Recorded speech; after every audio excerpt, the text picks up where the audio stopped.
Hutan farmasi alam, apotek terbesar di dunia. Dalam setiap hektar hutan hujan tropis, terdapat ribuan spesies tumbuhan yang berpotensi menyelamatkan jutaan nyawa manusia. Lebih dari 70% obat anti kanker yang digunakan saat ini berasal dari atau terinspirasi oleh senyawa yang ditemukan di dalam hutan. Hutan bukan sekadar paru-paru dunia. Hutan adalah farmasi terbesar yang pernah ada, sebuah laboratorium alami yang telah menyediakan obat-obatan vital selama ribuan tahun. Kekayaan tersembunyi. Menurut Royal Botanic Gardens Kew, terdapat sekitar 28.187 spesies tanaman yang tercatat memiliki khasiat medis. Namun, angka ini hanya mencakup tanaman yang sudah dipelajari dan didokumentasikan. Di hutan hujan tropis saja, terdapat lebih dari 80.000 spesies tanaman. Hutan Amazon menyimpan 40.000 spesies, sementara Indonesia memiliki lebih dari 30.000 spesies, menjadikannya salah satu negara dengan biodiversitas tertinggi di dunia. Para ilmuwan memperkirakan kita baru mempelajari kurang dari 1% dari seluruh potensi pengobatan yang tersimpan di hutan tropis. Sisanya, 99% masih menunggu untuk dieksplorasi. World Health Organization mencatat bahwa 80% populasi global atau lebih dari 6 miliar manusia masih bergantung pada pengobatan tradisional berbasis tanaman untuk kebutuhan kesehatan primer mereka. Di negara-negara maju dengan teknologi farmasi canggih sekalipun, 25% dari semua obat modern berasal langsung dari tanaman hutan. Penemuan yang mengubah dunia.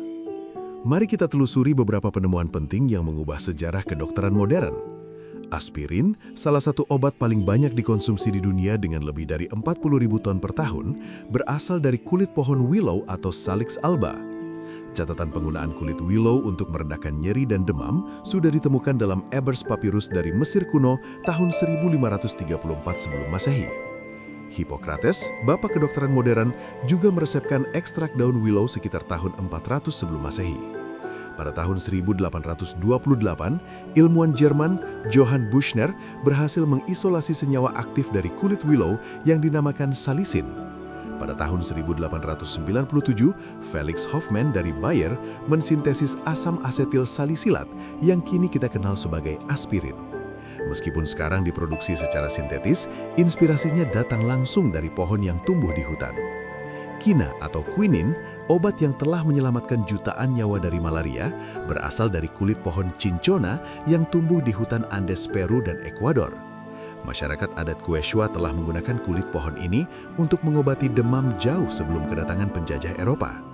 Pada tahun 1820, dua ahli farmasi Prancis, Pierre-Joseph Pelletier dan Joseph Bien-Aime Caventou, berhasil mengisolasi quina dari kulit cinchona. Penemuan ini sangat krusial dalam sejarah kedokteran. Sebelum quina, malaria adalah penyakit mematikan yang menghambat eksplorasi dan kolonisasi daerah tropis. Bahkan selama Perang Dunia Kedua, ketika Jepang menguasai Indonesia, pemasok utama quina dunia, sekutu hampir kehilangan akses ke obat vital ini. Hal ini mendorong pengembangan obat anti-malaria sintetis. World Health Organization memperkirakan quina dan derivatifnya telah menyelamatkan ratusan juta nyawa sejak penemuannya. Taxol atau paclitaxel adalah salah satu obat kemoterapi paling efektif untuk kanker ovarium, payudara, dan paru-paru.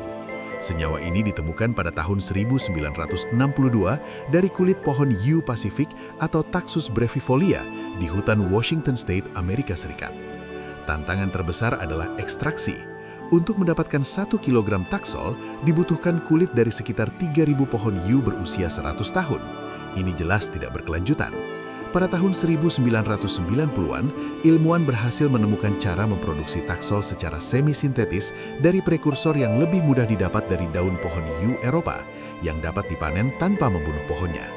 Sejak disetujui FDA pada tahun 1992, taxol telah menyelamatkan jutaan nyawa dan menjadi salah satu obat kemoterapi yang paling banyak diresepkan di seluruh dunia, dengan penjualan mencapai miliaran dolar setiap tahun. Kekayaan Indonesia.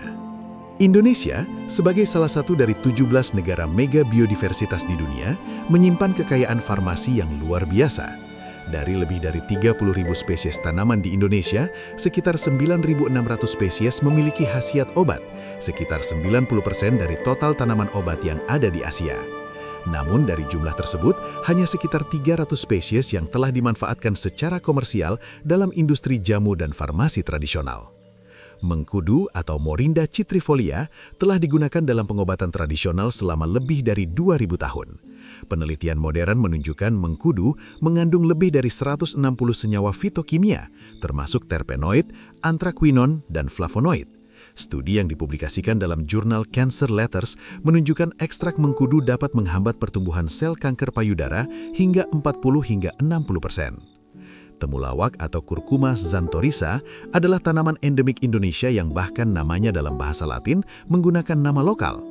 Temulawak mengandung kurkumin dengan konsentrasi berbeda dari kunyit. Penelitian menunjukkan efektivitasnya untuk kesehatan hati sebagai antiinflamasi dan membantu pencernaan.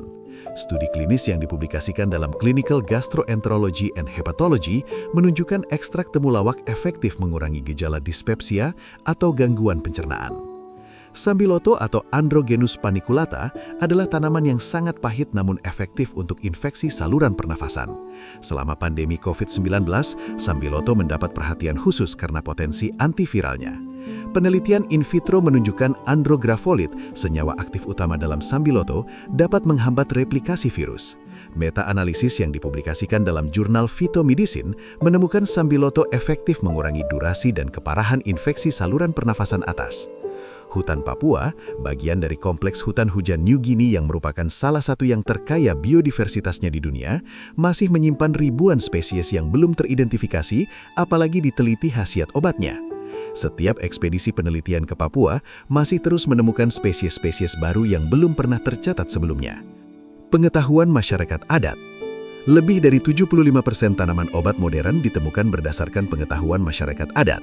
Penelitian menunjukkan bahwa penggunaan etnobotani atau pengetahuan tradisional tentang tanaman meningkatkan probabilitas menemukan senyawa aktif hingga 400% dibandingkan screening acak di laboratorium. Di Indonesia, masyarakat adat Dayak di Kalimantan mengenal lebih dari 1.400 spesies tanaman obat.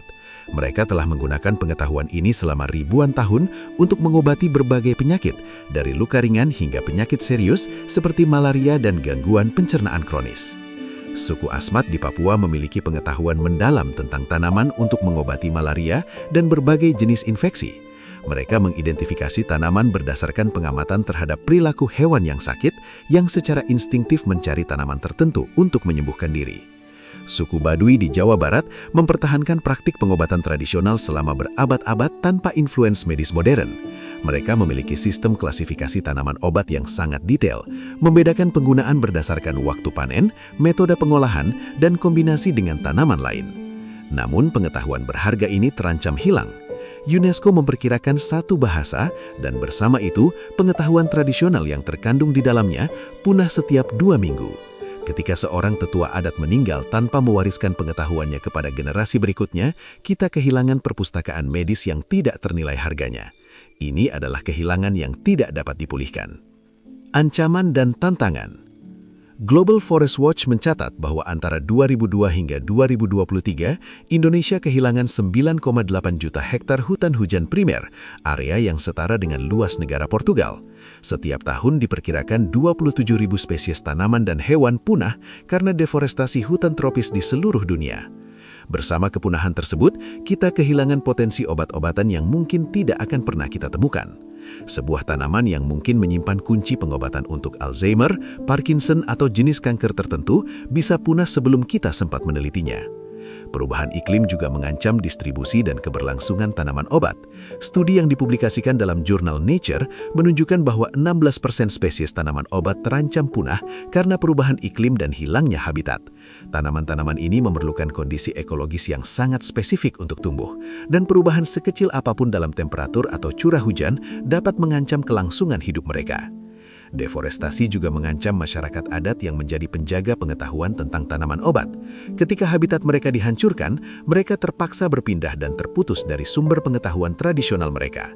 Generasi muda kehilangan kesempatan untuk belajar langsung dari hutan yang telah menjadi guru nenek moyang mereka selama ribuan tahun. Penutup. Hutan adalah gudang farmasi terbesar yang pernah ada. Obat untuk penyakit Alzheimer, kanker yang belum ada obatnya atau pandemi di masa depan mungkin tersembunyi di dalam hutan yang belum kita jelajahi. Dengan hanya 1% dari tanaman hutan yang telah diteliti secara mendalam, masih ada 99% potensi yang menunggu untuk ditemukan. Melindungi hutan bukan hanya tentang menyelamatkan lingkungan atau mencegah perubahan iklim. Ini tentang menyelamatkan masa depan kesehatan umat manusia. Setiap tak pohon yang ditebang, setiap hektar yang terbakar adalah potensi obat yang hilang selamanya. Kita tidak hanya menghancurkan habitat satwa liar, kita menghancurkan laboratorium alam yang telah berfungsi selama jutaan tahun. Konservasi hutan adalah investasi untuk kesehatan generasi mendatang. Penelitian bioprospeksi, pencarian senyawa bioaktif dari alam, memerlukan hutan yang sehat dan utuh. Kita memerlukan kerjasama antara ilmuwan modern, masyarakat adat, pemerintah, dan sektor swasta untuk memastikan bahwa pengetahuan tradisional dihormati dan hutan tetap lestari. Karena pada akhirnya, hutan tidak hanya memberikan oksigen untuk bernafas. Hutan memberikan harapan untuk hidup lebih sehat dan lebih lama.